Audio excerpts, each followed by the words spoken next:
So All right, perfect. We are live. It's funny when we do talks like this, nobody's there now to ask us is your microphone on or your camera's off, but here we are. Welcome everyone, for everyone who's online or for everyone who's going to be watching us later. We're presenting the second talk for ProductTank Linz. This year, having myself, Manav, Simon, and our guest speaker, Jason. Okay, let's get started. Just a quick recap on what ProductTank is or what Mind the Product is. We also went through a complete rebranding, and ProductTank started back in 2010 with basically people coming in, talking about products, sharing stories, and basically tying down and sharing knowledge of how can they become better or better their practice and become more efficient. What our mission is together, which ties us, all of us coming together in a form of community, is to make product people more successful by coming together to further our craft. So this is what we are doing here. We want to share knowledge. We want to use processes and become better at what we do and ultimately solve product problems for users. So for ProductTank Linz, I'm Manav, and Simon is our co-organizer. So if you have any questions, you want to reach out with any possible speaker opportunities or sponsorships, then please reach out to us via Mind the Product page, or just search up on LinkedIn. And then most interestingly, what is our meetup for today? Enterprise B2B Product Management. And this is going to be presented by one of the most popular guests that we've had for ProductTank Linz is by Jason Knight. Before we go on to this, I want to share a quick poll so that we get a better demographic of who is on the live call, and Jason also gets a feel of who is attending the meetup right now. So you guys can just open your cameras. It would send you or navigate you to a link, and there would be a question where you would have to fill out an option. That is it. And we would display this for another 30 seconds tops, and then we can go on to Jason, and then Jason can take the stage. Just a quick story, just to make things fun. Jason was already in Austria. He did some skiing, but he broke something and he ended up in the hospital. He's back here feeling stronger and all this energy with him. Obviously not skiing right now, but taking the stage and giving us a good talk in the next minute or so. Yeah, I'm hoping that I'm not going to break any bones during the making of this recording. Oh, yeah, fair enough. You haven't seen my questions yet, Jason. I have nothing but good things to say about the Austrian hospital service. Perfect. All right, perfect. I guess we can start from here, Jason. Simon? Let's do it. I'm here. Hello, everyone. So yeah, as discussed, I am back for more in Austria, and again, hoping not to break anything or embarrass myself too much. I'm going to be talking to you tonight about enterprise B2B product management, and just to clarify what I mean by that, we'll go into a bit about what enterprise means in a minute, but I'm talking about startups and startups and scale-ups that are selling into big enterprise companies. Enterprise companies selling to enterprise companies is a whole different thing. I guess that'll be a different talk. So yeah, let's talk a little bit about what that means. I'm on the wrong window, so let's click that one. So just a quick introduction to myself, because I'm not sure who knows me or knows of me, and very kind of man have to say how popular I am. I'm sure that that's not true, but just a little bit about what I do. I am, by day, I'm a product director, so I work for a company in the UK called DueDil.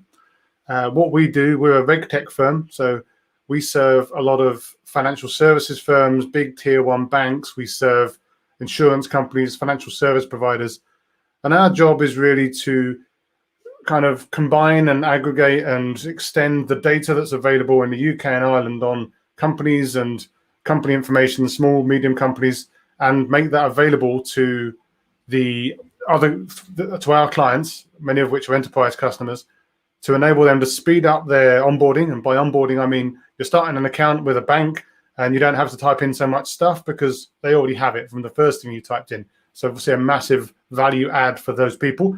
But also we're helping with regulatory stuff as well. So making sure that the banks and the financial service providers are kind of in line with the regulatory requirements. So it's a very interesting and specialized space. And actually very interesting, I was chatting to the guys before this, we've just recently partnered with an Austrian company called Company, Kompany. So if you've heard of them, we are very similar conceptually to those, although obviously lots of different details. So a very interesting space. Aside from that, by night and sometimes by weekend, and basically half the time when I'm not working these days, it seems to take quite a lot of time, I have my podcast. So One Night in Product, it's a hobby podcast. It's just me. I do everything. Basically been running for a few months now. Obviously, if you feel like going to have a listen to that after this, I would be delighted. It's really been a way for me to have loads of really interesting conversations about product with other product leaders and product practitioners, people getting into it, authors, thought leaders. It's really interesting. It's given me a chance to learn, obviously, hopefully given other people a chance to share their stories, but also it's really turned me in some ways into more of a fundamentalist because I'm getting so many product inputs these days. It's really adding to and enhancing some of my existing thoughts and beliefs about product. So it's definitely been an interesting radicalization journey going on there. Also recently with my good friend Andrea Sayers have started a new community called the Product Dynamic.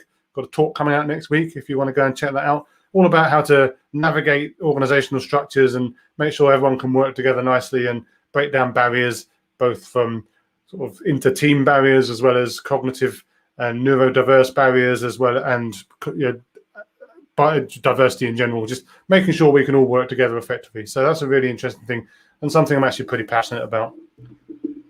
So yeah, that's me. And I want to talk a little bit about why I'm talking to you about the enterprise. So this is some imaginary enterprise. I have no idea where that company is. It looks horrifying. But actually, before I got into startups, you wouldn't think of it looking at my face. I'm obviously so very young, but I've been around for quite a while. And I spent a lot of that while working for a big German market research company called GfK, has office in Austria as well, and loads of other countries. Really big, been around for almost 100 years. Basically, one of the shining examples of being a big established enterprise company that we'll be talking about tonight. So I spent quite a long time there, 19 years, in various different roles, including some more product-focused entrepreneurial stuff, as well as some more operational stuff. And it's given me a really good insight into how these big companies work. Now, I obviously can't speak for every single big company because I haven't worked for them all, but certainly gave me some insight. And also, most of those insights have been borne out by my discussions with other people that do work for other enterprise companies. So I've kind of got a foot there and then a foot in the new startup world. My last two companies, this one and my last one, have both been startups selling into that world. So it's definitely been an interesting journey and given me a bit of insight. So hopefully that'll be useful for you. So let's think a little bit about what we mean by the enterprise. And massive caveat here, not all big companies are what I would call an enterprise in this sense. Now, there's obviously a lot of big tech companies like Google and Apple and the biggest companies, basically. They've kind of bypassed a lot of the stuff that would make an enterprise in my reading of the word, at least. What I'm talking about by enterprise are big companies that have been around, like my old company, for hundreds of years, and they've got some certain characteristics. They're big, of course, because that's what I just said, but because they're big, they're also kind of slow. There are quite a lot of channels of communication. There's a lot of people, a lot of stakeholders, which you say further down as well. So these people kind of form a web of communication and stakeholding and interest and fingers in pies, and nothing moves particularly quickly in these companies for good reason. They've got there because they've grown like this. They've become this type of company, and this is just how they work. They can also be very risk averse. They've not got to where they are by being a risky, super high stakes company, like putting all their money onto big bets all of the time. They've got to where they are by being risk averse. And as I say, they have lots of stakeholders. And with all those stakeholders, they also have lots of legacy systems and processes to handle with, which is pretty interesting because in some cases, you may have stakeholders in these companies that are just not really interested in changing. They're perfectly happy with the status quo. Or there could be people that are really interested in changing that. But your solution can't just be a box that you give them. It has to be something that fits in with all of the stuff that you're not replacing. It's very unlikely you'll be replacing everything. And of course, with people come politics. Now, It's obviously fairly common for even small companies to have a surprising amount of politics, but in big companies, that's obviously blown up because with all these people and all these communication lines, there's lots of people who want to talk about stuff and have their own opinions about stuff. But also on the good side of things, they have massive reach. You know, these companies are working probably with offices in all of the countries around the world, or most of the countries around the world. They've got a lot more reach than you have as a small startup. Again, Facebook have God knows what reach, but normal startups don't have the reach that a big enterprise has.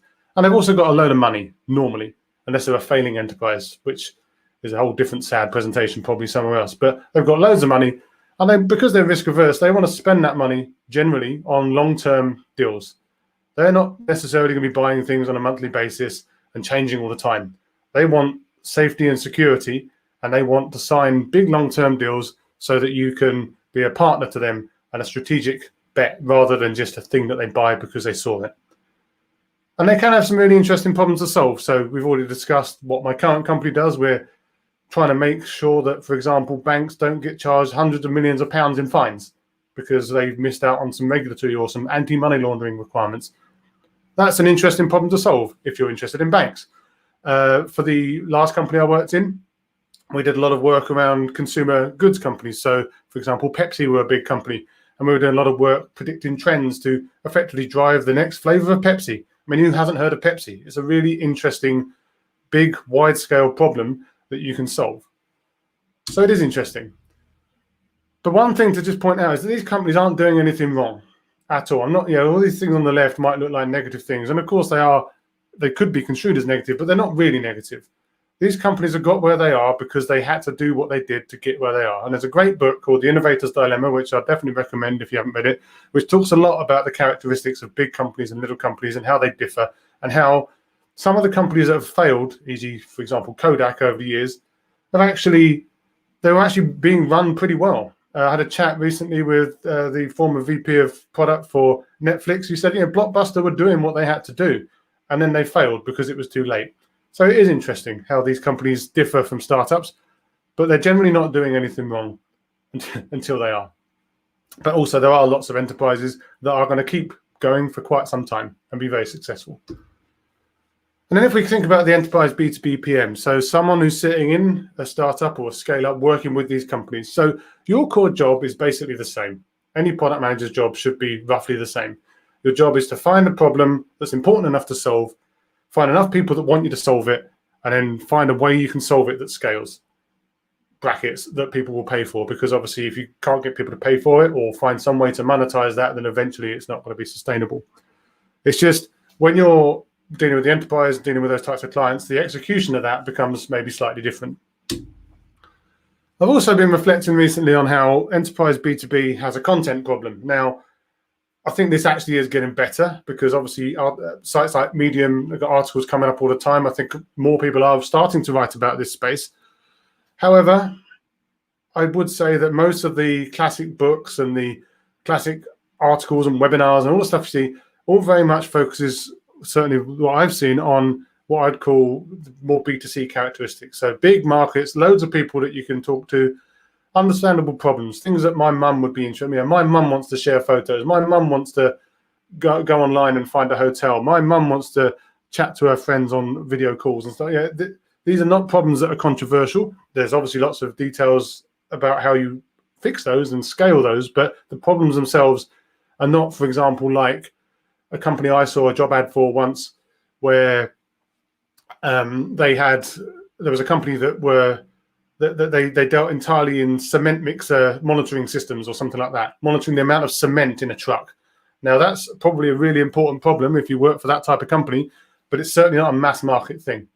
So that is a difference. And also the whole idea that, especially these days with the product-led growth movement, that everything's around virality and referral and upselling within the app and all that, the viral coefficient stuff. Again, lots of stuff, lots of content around that. Things that I don't find apply to my day-to-day life.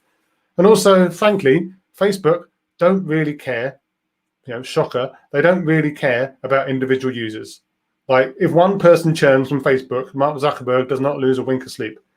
They care about cohorts, potentially.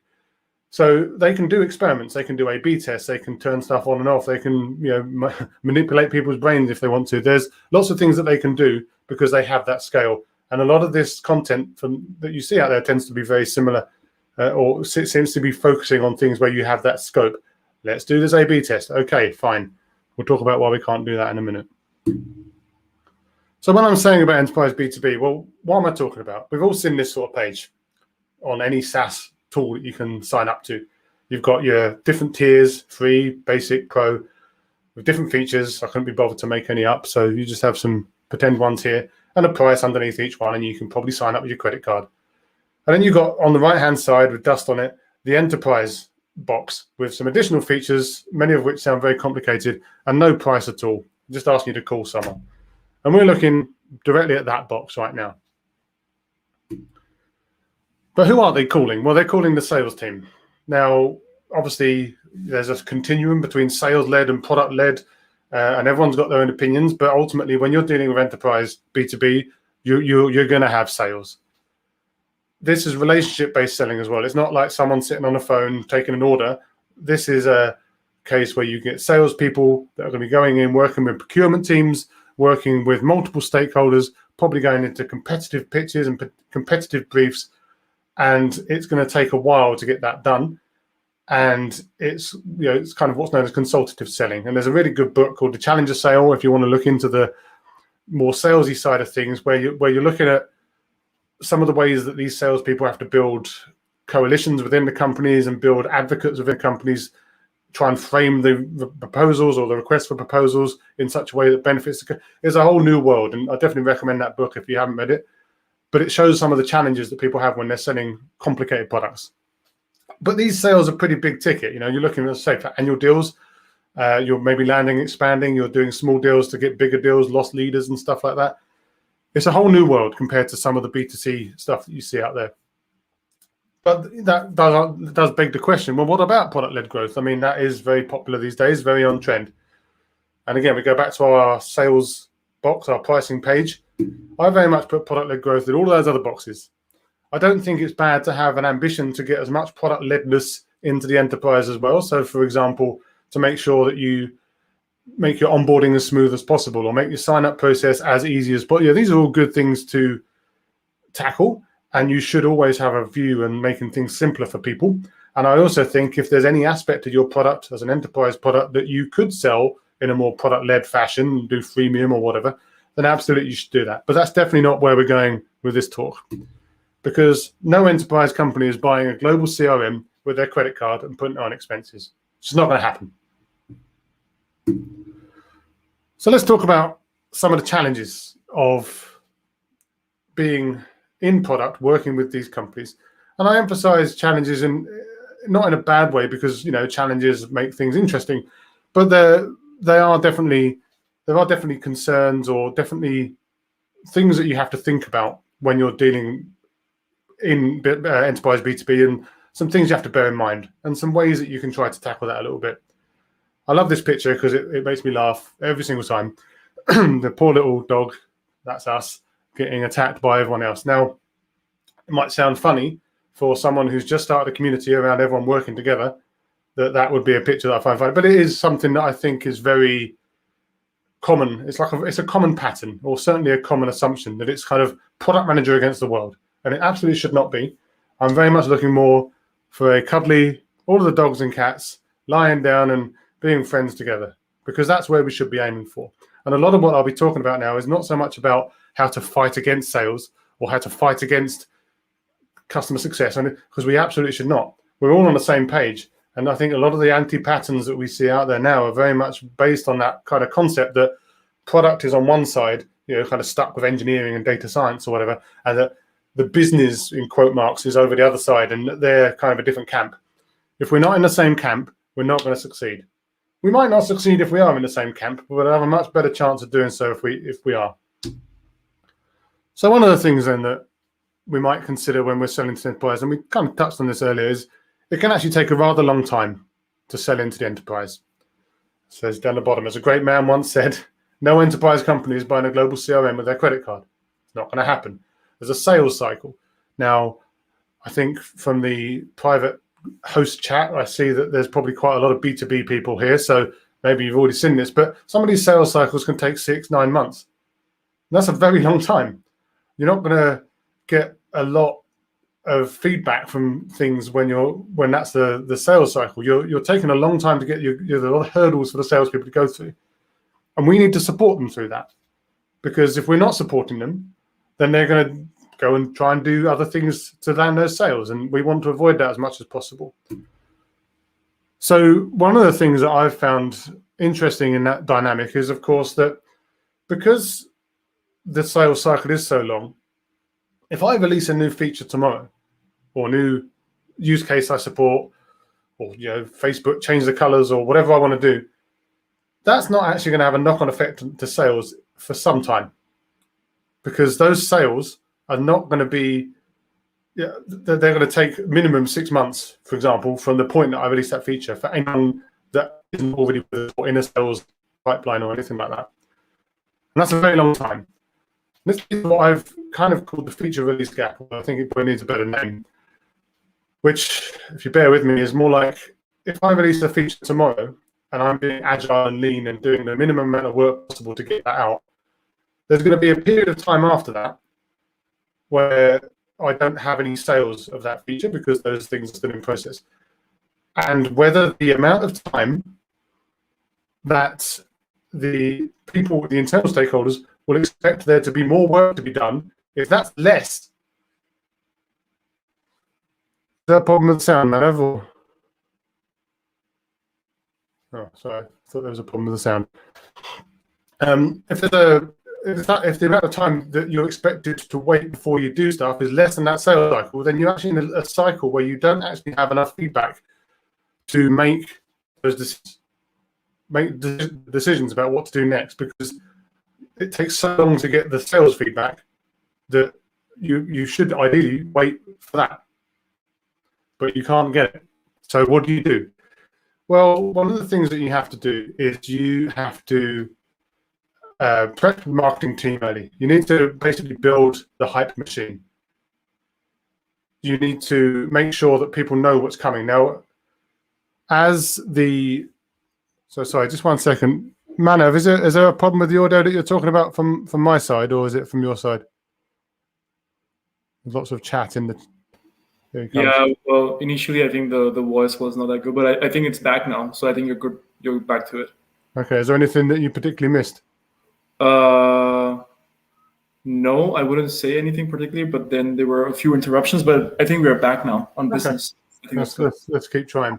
Yeah, thanks. Yeah, the basic goal then is to try to prep the marketing team early and build like the hype machine up. You want people to know what's coming, but we want to be very clear that we're not making these big, sweeping, precise date commitments to people, because obviously that's anathema to what we are as product people. We want to be as directional and broad as possible, but at the same time, we can't just release something and then start talking about it. We need to prep marketing early, and we need to get very close to sales and make sure that we work as a team so they know what's coming, why it's coming, what's not coming, and why it's not coming, and what the capabilities of our product or products are.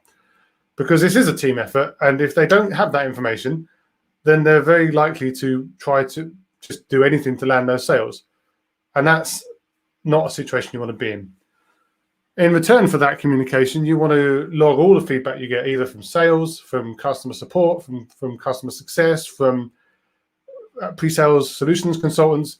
These people are talking in these meetings all the time. Now, ideally, of course, we want to be in some of these meetings too to understand this feedback as well, but we absolutely want to log all feedback. And this is something that I want to come back to a few times, this kind of culture of continuous discovery across the organization, so that we're not just sitting there saying that if we didn't hear it, it's not important.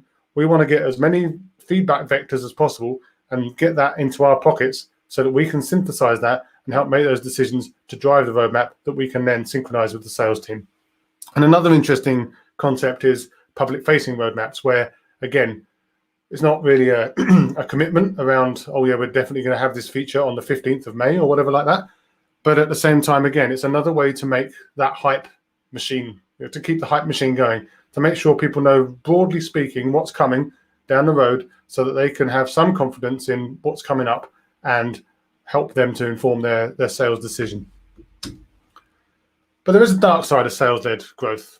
If we think of the sales-led, product-led continuum, there's a concept that is maybe something a little bit scary to most product people, the concept of the special. And the special is when there's just this one thing that a company needs to be in your product to win the deal. Now, there's actually a really good article which I've linked here by Rich Miranoff around, it goes into way too much detail about that, but it's also a really fantastic read. But every single special that you get asked to do can have a dramatic impact on the roadmap. And worse still, you can get situations where the salespeople, without even checking with you, will put that data into a contract. And what that basically means is you're becoming very close to, or in fact being, a professional services company. And don't get me wrong, there's nothing wrong with being a professional services company, but it's not a product company. They have different ways to make money and different priorities and different ways to prioritize. And I'm assuming that most product people don't want to be a professional services company. And I say there's always just one thing. And there's this concept of magical thinking as well. So the idea that, oh, we can just put this on top. Oh, we can just do that as well. And as, again, I think maybe even Rich Miranoff in the article says, you need to be thinking of or, not and. But too many people think of and think that everything can be done. And it can't. So how do we push back against that? Now, there's a caveat here, but let's go through it. So one of the things we can do is, again, if we have this culture of discovery, we should have plenty of data from all of the different input points to back up the decisions that we've taken to build our roadmap, and the things that we've left out, either based on feasibility or general broad applicability or interest. We should have that data to hand. We can't just use opinions. We have to have the data. We have to be able to get that data. And we have to have a clear product vision and strategy. And we need to align that with sales. We can't make that ourselves and then show it to them sometimes. We need to be hand in hand on that one, or cat on dog on that one. It's very important that we have that alignment with them. But this is the interesting point. We need to make sure we have executive leadership buy-in, because if we don't have that, then that could lead to problems. Because if we don't have the executive buy-in to basically say, for example, that sales don't sell stuff we don't have, don't write stuff into contracts, don't just prioritize every single thing that comes in when it comes in. If that's actually how the leadership wants to run the company, again, it's a very valid way to do it. But again, you're becoming very close to being a professional services company. And if the leadership think that's okay, that's going to lead you to have some of your own reflection on that as well. So that is an important one. If you can't get that buy-in, you have some decisions to make.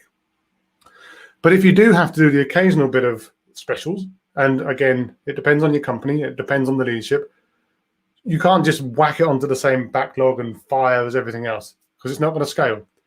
You either need to manage your products like a portfolio and effectively say, I'm going to spend 10% of my time or my team's time on quote unquote specials. Don't want to do that, but if we have to for whatever reason, that's a way to do it, so that you can at least then adjust the rest of your roadmap and priorities based off the back of that. Or ideally what you do is say, okay, fine, we'll have a services team. It's a separate team. They work alongside our other engineers, but they're dedicated to services and they're staffed and charged at a higher rate. Now that's obviously a big commitment, and lots of companies would potentially move away from that a little bit because they think that it maybe sends the wrong image. But ultimately, you can't be a successful product company if you're continually chasing your tail on special requests and individual client needs. It just doesn't work. Another interesting thing is that your users aren't necessarily your customers. Now, they could be, but I think in the enterprise, as we've kind of discussed, you've got quite a lot of stakeholders. You've probably got some form of high-powered sponsor within the company that's actually the budget holder that's actually requested this. Maybe they've got some strategic initiative that you're supporting, and that's really exciting because that gets you the visibility around the company. But they're probably not the people that are going to be using the solution that you're giving them. And procurement, who you may also have to go through, are definitely, unless you're selling procurement software, not going to be the people that are using it either. So this leads to an interesting dynamic, because now you've got at least two sets of people to impress, maybe more. And they might not have the same goals, because, of course, the strategic team may have some very different goals to, for example, the end users, who maybe they were just fine as they were. So that does lead to an interesting dynamic. And you need to keep both sets of these people, or 2+ sets of these people, happy. You can't just keep one happy at the expense of the other.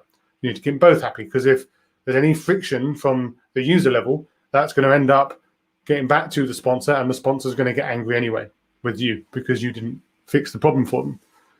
So the way I see it is that these sponsors are very important to you because they're kind of your gateway to the company. So you should, if you have a public roadmap, obviously share it with them, but you should have one-to-one sessions with them periodically so that they can understand where you're going and why you're going there, but also you can understand where they're going and why they need things, and ideally start to understand some of the dynamics of their company as well. So that's a really interesting and important discussion that you can have from time to time. And then when you're talking about general product stuff, obviously you're doing discovery, hopefully all the time. You can do discovery with different sets of people. You can do discovery with your end users when you're talking about features or things that you're going to be putting in their hands. And maybe you do it with your sponsor or your customer on some of the bigger strategic items.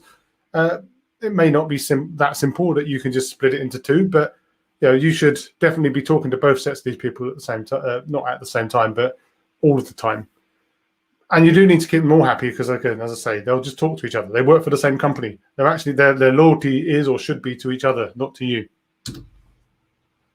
And we touched on this before. That your relationship with your users is just not the same. Like, again, B2C, billions of users, and the individual users aren't very valuable. One person churns, you don't care really. You don't have to answer every single request. But in enterprise, you may have 200-300 users. They could be paying you a lot of money, but you might only have a handful of users in real terms from a small number of companies. And these companies may well have been working with professional services firms in the past, so they may have certain expectations and a certain feeling that you owe them a response to every single request, and that their needs will be met.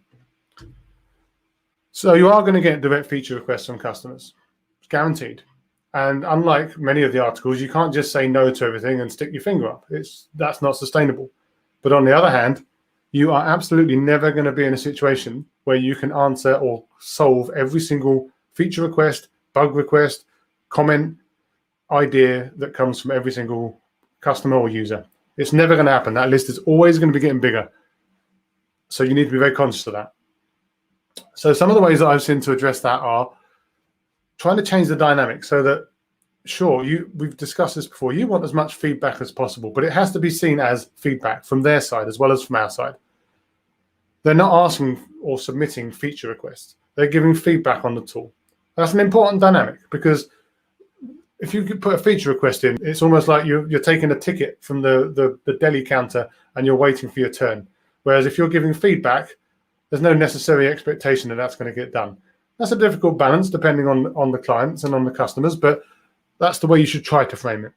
And everything's got to go through the product strategy. If something isn't mapped up or matching to your product strategy, you basically shouldn't be doing it, no matter how excited the client is about that. But you have to be pragmatic. You have to be realistic and sensitive to maybe certain types of clients, certain types of customer. But ultimately, again, if you're saying yes to everything, you're never going to succeed. And another thing is just to make sure that you are just very regularly having catch-ups with your enterprise account managers, with your customer success team, with your support teams, just to make sure you're all on the same page, and so they know and can back you up with what you are and aren't doing. Because, again, one of the biggest problems when you're dealing with complicated companies is if the different people that they're talking to are giving different messages, that can make them feel pretty annoyed, because they're expecting a unified approach from your side at least. And again, our user base is pretty small, potentially. I mean, it depends on the company. We can't experiment on these people very much. And the reason that we can't experiment on these people is, again, we don't have the numbers. We don't have a billion people to do an A/B test on. And also, we're primarily providing back office solutions to these people, generally speaking. So they're doing something in their job that they want to be better. They don't want buttons moving around the screen all the time, or experiences or functionality changing all the time. It's just not good for them. These people don't like change, and no one does. I don't want to log into, I don't know, MailChimp every time and find out all buttons are all over the place. And I'm just some random schmo that logs in. So if that's my day-to-day job, I'll be very frustrated by that. And also, because you have a small user base, there's a chance that they're not going to want to talk to you after a while, because you can't keep asking the same people again and again. I mean, you can, but they're going to start getting a bit bored. So you have to manage that. But on the bright side, you do get to build, and you can build relationships with these people. So they're going to know your name. You're going to know their name. You can talk to them on a human level and build proper relationships with them and handhold them as much as you feel you need to. So it's a very different dynamic. This isn't, they're not just a face in a crowd. They know you, you know them. And when it comes to A/B tests, you do have the ability to run, rather than A/B test, more of, say, a beta program or early access program, something that gives them potentially an idea that they're somewhat special and they're getting access early, that they can maybe even help drive the direction, but also give you that great feedback and discovery information as well. Conscious of time, but one very quick point that I actually wrote a Medium article about recently and think is very important is it's absolutely important that you don't get gate-kept. You don't have gatekeepers. It's very common in B2B enterprise sales for sales or CS to want to control the customer conversation and for everything to be linear, and product almost become just the message passes between the quote unquote business and the engineering teams and sending everything back and forth. And that is not a good dynamic. That is absolute, for me, has become a complete red line in the sand. You absolutely 100% need to have, for any successful product team, direct customer contact. If you don't, you are never going to be able to succeed, because everything's coming through a filter and you're not being given a chance to make decisions based on good information. And product should not be an internally facing team. It absolutely should not. We all know the 3 circles with the person in the middle. You're that person. You need to be in all of those circles. You're not just an internally focused team. So product needs to speak to customers and prospects frequently, and engineers need to have the chance to speak to customers and prospects recently. Now, some engineers may not want to do that. Some engineers may want to do that very much, depending on the types of interactions. But it's an absolute, again, line in the sand if they're not allowed to. They can choose to go, and you can choose who goes to whichever, and that's fine. But it's just, it is how it is. You need to be in a situation where everyone can talk and you can get the unfiltered information in. And again, you need to have that company culture of discovery and just get as much information in as possible directly, as well as from all the different stakeholders, so that you can understand as much as possible on all of the subtlety. One last slide, because the last one is a summary. This is maybe a controversial one, but it's actually really interesting, is you might not actually have product market fit. Now, that's a bit of a statement, but it's very common for people with industry experience to start up a company to serve that industry. And maybe they don't have a lot of actual startup experience, but they have an idea and they need to start a company to do that idea. And that's fantastic. It's a great jumpstart. They've got a little black book of contacts. They can bring on foundational clients. They can really jumpstart the company. And they can also, and it's also quite common for these companies to start maybe even as a service business. So they'll do a lot of kind of manual work and hand holding and so forth to try and just get things through. And that's a really great way to start a company until it isn't. And what do I mean by that? So, well, industry experience can lead. I mean, I don't know who's read this book, Crossing the Chasm. It's a fantastic book. There's this whole idea of a technology adoption life cycle. And there's a big gap between early adopters and the mainstream. And that gap is called the chasm. And it's very difficult to cross. But you want to be in the mainstream if you want to make loads of money. And the early adopters, there's going to be some people in some of these companies that, you know, given the relative size of the company, will pretty much spend money on anything because it's nothing to them and they just want to try. So just because you're selling to these people doesn't mean you've actually got product market fit. Even having a few clients doesn't mean you've got product market fit. And that's something that you need to be very conscious of. And again, the continuous discovery, understanding what your market's doing and what's important to them is very, very important, because if you don't do that and you're always just chasing the needs of a handful of clients, again, you can make a very good business out of that, but it's not the same. You need to build for the many and not for the few. And just, we don't need to go through all this, but the last point here is very important for me. Is like there's a lot of books and materials out there now around the perfect product organization. Marty Kagan, Inspired, Empowered, Escaping the Feature Factory, and all these other books out there showing you the examples of what the best in class product companies look like. I've read most of these books. They're all fantastic. I agree with just about everything that they say in them. But I think it's very easy to get depressed by thinking that because you're in a company that's not like that, that somehow it's all falling apart and you hate it. Now, if your company is absolutely pushing against being like that, up to and including leadership level, then again, you have a decision to make, because ultimately you should work for a company that has at least an aspiration to be where you want to be. But if it's just a bit not like that and it's moving kind of in the right direction but slowly, or maybe the company doesn't know how to be like that but it's trying, again, take it step by step, try and bring in some of these principles as you go, and hopefully iterate your way to it being like that. So the way I like to put it, better is always better. It doesn't have to be perfect. And that's something that I've been trying to say to people recently when they get a bit sad about, how difficult things can be. So, yeah, that's me. A few links there. I'm happy to connect to anyone on Twitter or LinkedIn, or as I say, if you want to pop off on the podcast, if you're not bored of my voice already, then that would also be lovely. Otherwise, I am happy to take any questions that may have come up. That's great, Jason. I've been in pretty much a lot of talks in the last year, but I can say this one is our top-notch talk. I really enjoyed it. So thank you so much for that. Thank you very much. It's the yellow. It's hypnotized you. That's a good point. I was already queuing Simon that, hey, we should ask questions, and already some questions came tumbling in. So let's start with that one. Does UIUX matter in enterprise products? I mean, I would say yes, it does. But I think the problem that you have with enterprise products, and there's this rule or this law or this comment or whatever it is that someone said to me around, like, if a product is too complicated, if a product needs explanation, it's too complicated. Now, I don't really buy that, because actually some of these enterprise products, as I say, they're back office systems. They've probably got lots of functionality.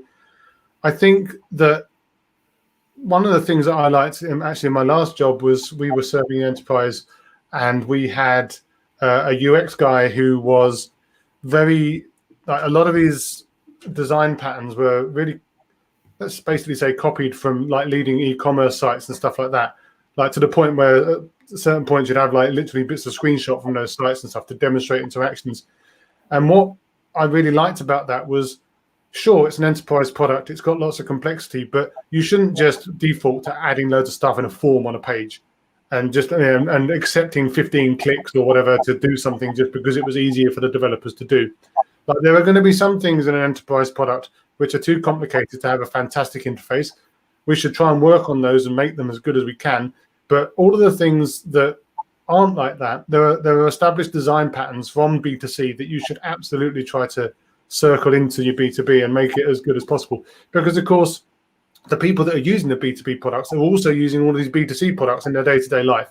So they have a certain expectation, which maybe they didn't have 10, 15 years ago or something like that. So, yeah, I absolutely think that it does matter, but I don't think it's necessarily possible to make everything just like a big green button because, of course, there is some complexity there. In my experience, we do not implement MPS.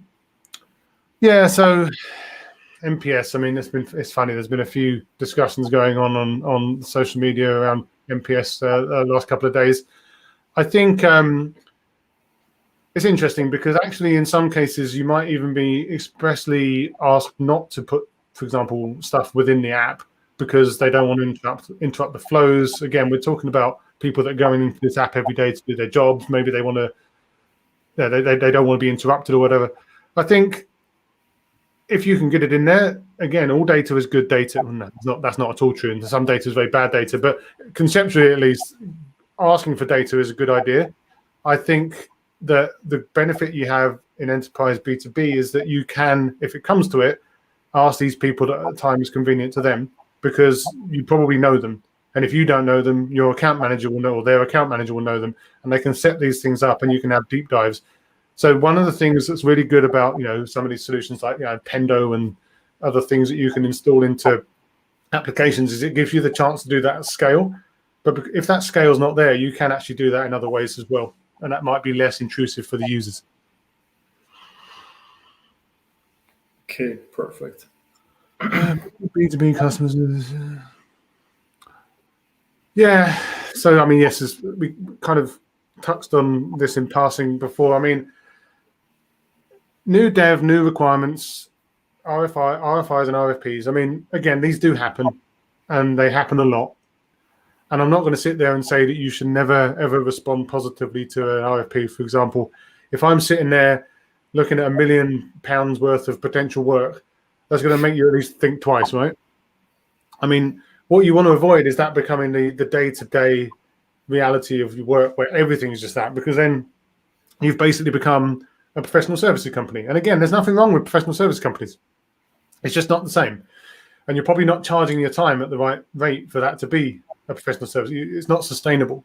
So I think the way I like to see it is, look, if there's a bug and it's a bug which interrupts critical functionality in a functionality or use case that you actually already said you supported, then that normally needs to get fixed, because that's service affecting.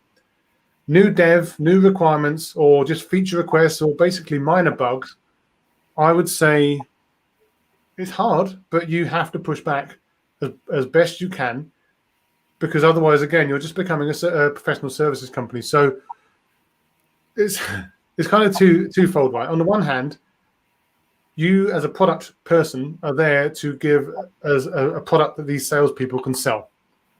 If they can't sell it, then there's a problem. And the problem is probably because maybe there wasn't some discovery done at some point and you've built something that doesn't have the right things in or whatever. And that's not necessarily anyone's fault. It's just how it is, and it's where you are. If you're sitting there trying to react to every single one of these things, whenever they come in, you're never, ever going to make meaningful progress on your roadmap. And that's just the reality of it.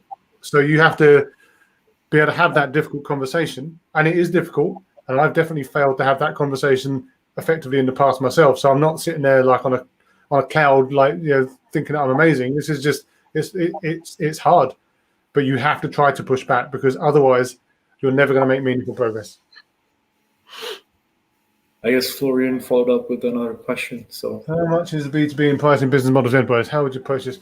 Yeah, so that's tricky. I've certainly been in situations where I've not been involved at all, and I've been in situations where I've been involved at least in, I guess, ultimately what you'd call a committee. So, for example, in my current place, I sit with the sales, the go-to-market teams, the marketing teams, and we kind of work it out between us. And a lot of enterprise sales is all kind of value-based pricing. So you're not just sitting there trying to get a low commodity price in and trying to go race to the bottom or anything like that. You're looking and trying to evaluate with all of the other inputs that you can get. Like, this is the value that we're getting out of this.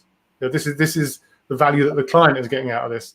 And that number, if you can get to it, then can basically help drive everything else. And then you start getting into questions around sort of discounting and bundles and packages. And again, because the salespeople are selling this stuff, they definitely have a very strong voice in that discussion. And if anything, I would say in that situation, product is more there to advise if, for example, it's possible to bundle things in that way, or if it's possible to offer that selection of services in a way, technically speaking, like via the platform that you have.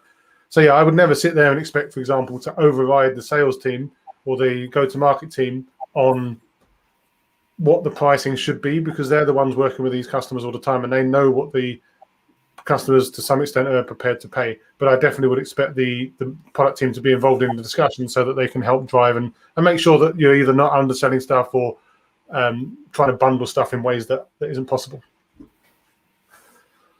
B2B customers are a lot stickier than B2C. I think it is a fair statement, because, of course, if you're signing a year contract, then you don't normally have to worry about monthly churn for that customer, unless you massively breach the terms of the contract and they cancel it somehow. Obviously, what that does have in a blessing and curse column is like, well, yeah, that's a blessing because it means that they're there for a while, but it's also not a blessing because it means that then there's a crunch time at the end of that annual period where you have to make sure that you can renew them. So that is definitely interesting, and it leads to certain dynamics as like if you've got a bunch of big clients, big logos all renewing at the same time or whatever, starts to be very tricky. So yeah, I'd say definitely it is true that they're stickier once they're in, but also getting them in is harder. So like you do a lot of work to get them in. So it's kind of, yes, it is a fair statement once they're in. And I'd say that it's both a blessing and a curse in different ways. Have you seen internal tooling turning into B2B business successfully? Well, that's an interesting one, right? So obviously AWS is a really interesting story about how that came to be. I've not personally worked on internal tooling that has become external tooling, although I am aware from some of the discussions that I've had with other product people that has happened. And there are, so I think, for example, there was a company, I think I did interview a guy from a company called Shark Tower, a project management solution or something like that basically started out, I think, writing it for themselves and then effectively realized that it was something that other people could use, and then it then made that leap into being a product that they sold. And of course, the thing is, if it's an internal tool for your company, there are going to be other companies that are potentially going to be interested in doing the same sort of thing.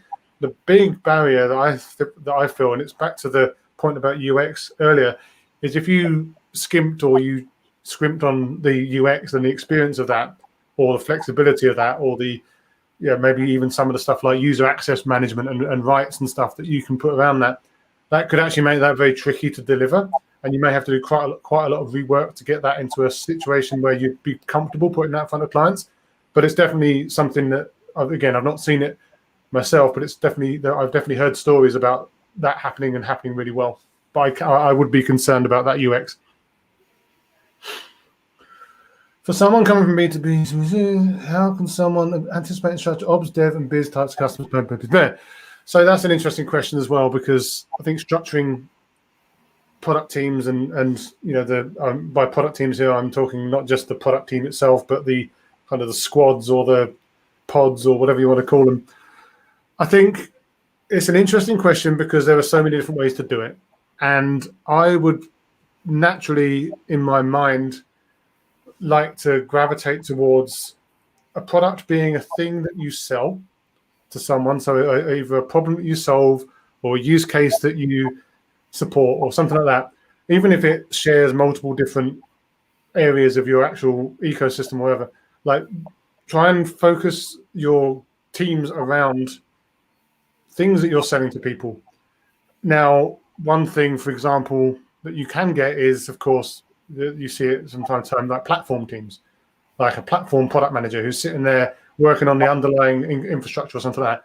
And actually that can work. And in some cases, it may even be a valid thing to do because actually the platform could be legitimately shared across everything. And it could almost be an internal product that serves other external products. So I think that would be something that you should or could evaluate based on, whether that model works and whether you're happy, for example, for your internal product manager to be, for their clients to be your other product managers, for example. It's an interesting dynamic, can work. But I always like to focus on teams around things that you're putting in people's hands, because that seems to be something that lines up nicely with go-to-market models. It lines up nicely more conceptually. But yeah, it very much depends on the company and the complexity of the offering. You'd like to think that all companies have built really scalable, flexible microservice architectures. Everything could just be turned on and off. That doesn't always happen. We all know that. So if there are dependencies, then that could be something to consider there, and whether you need to have any kind of management around the dependencies or little mini teams or whatever. As long as you don't go towards scaled, agile, and safe, I think you're probably going to be okay there. That's an interesting one, because I was trying to refer. That was a question by me, and I was trying to refer that picture that you had where the dog was the product manager, and then you had the.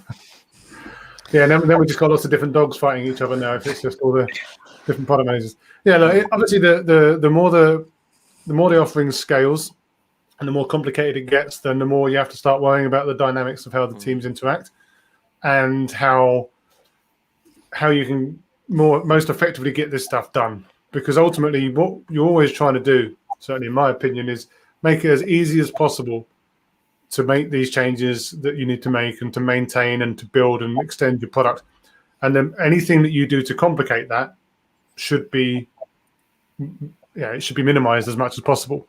But also, again, in the real world, that's not always easy because of either previous engineering decisions or previous product decisions, which led to those, again, you don't blame anyone for this. You are in the situation that you're in.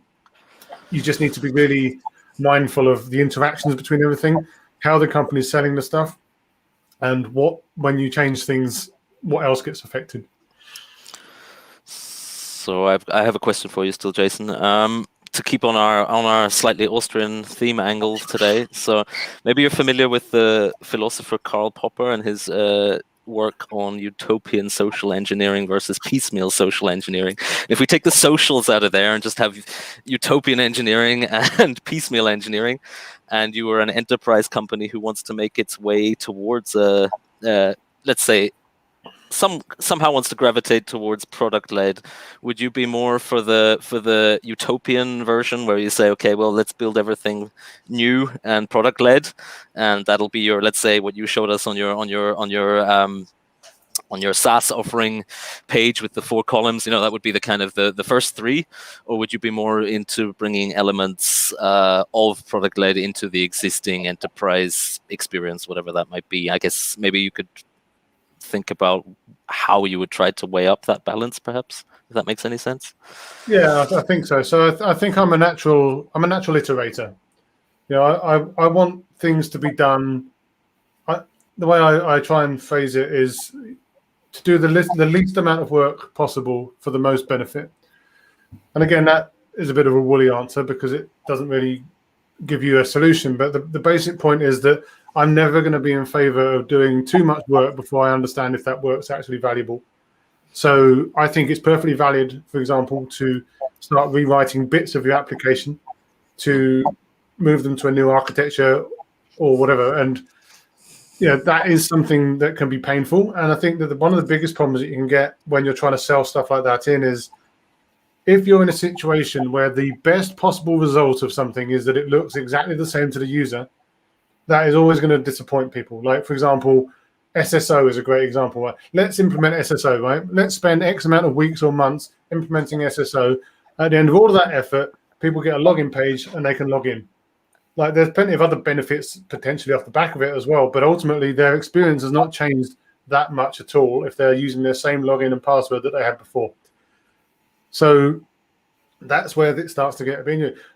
When you're working with enterprise, having an SSO is actually a really useful requirement, and it's probably something you should bake in from the beginning if you can be bothered. But if you didn't, that's a migration you're probably going to have to do at some point, and it's something that is going to be quite unpopular because it's not a shiny new use case necessarily. I mean, it unlocks things like SSO for federation and stuff like that. That's all very exciting stuff for certain clients, but it's definitely not as exciting as putting that 3D graph in the screen or whatever.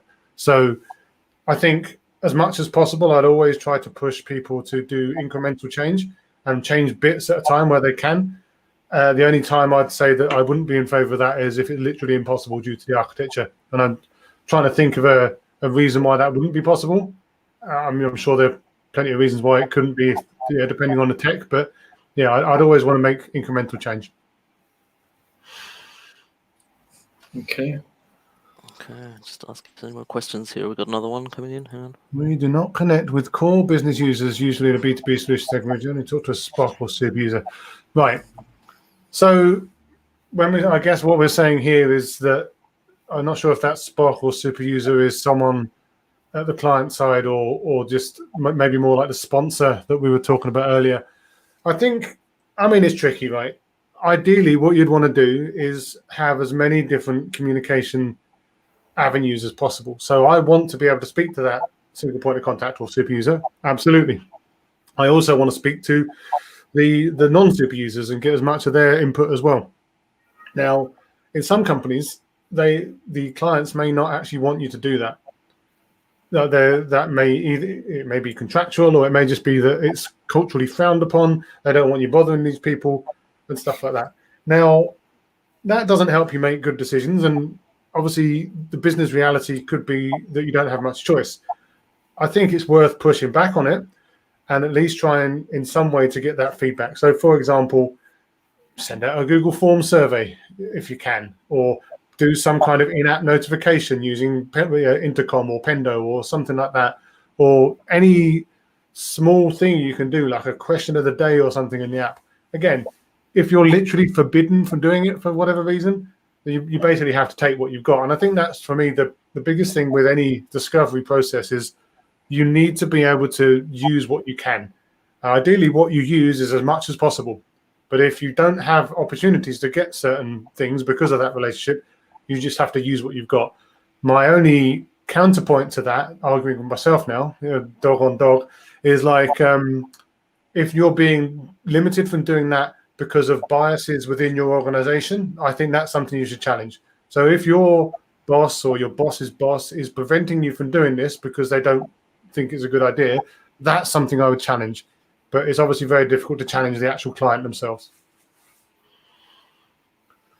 A/B testing, performing A/B testing for CS. So I think that would be very challenging because, well, it depends. If you've got a business SaaS solution which has 50,000 users or something like that daily, you can probably start to think about doing A/B tests. I've worked in companies and worked on solutions that have 200 monthly active users or something like that. Now, there's nothing wrong with that. They're paying a lot of money to use it. But am I going to get any kind of useful information out of changing the user flow for half of them versus the other half? Probably not. Maybe, I don't know. I mean, I've never done it because it always felt kind of statistically pointless. I think it would be a challenge for me to sell that over, for example, just having a chat with those people because I know who they are. I can talk to them about it. I don't need to, I can go to them with prototypes or mock-ups and show them what I'm planning and get that feedback before I've even built it, versus having to try and do any kind of A/B test at all. So I think it really does depend on the amount of users you're going to get coming in. And it really does depend on your relationship with the users. But I'd always, in a smaller scenario, prefer just to go and talk to those people, I think. Okay, perfect. Well, I think we've had a pretty engaging Q&A session. Yeah, put your head out too and answer them pretty well, I can say so. Yeah, okay. Unless there are no more questions, Jason, then yeah, I would really like to thank you for the talk. It was really engaging, really awesome content out there, and some good learnings from whatever that you've learned from your wisdom. And yeah, thank you for being here with us in Linz, and hopefully we see you in person, possibly skiing. No broken bones, so I've got out ahead. So absolutely, it's been a pleasure, and obviously always happy to connect with people if they want to chat about any of this stuff. I'm always interested in chatting about product with people. Perfect. Yeah. So guys, if you want to connect with Jason, obviously he's on LinkedIn, and again, if you want to reach out to him, he has his podcast as well.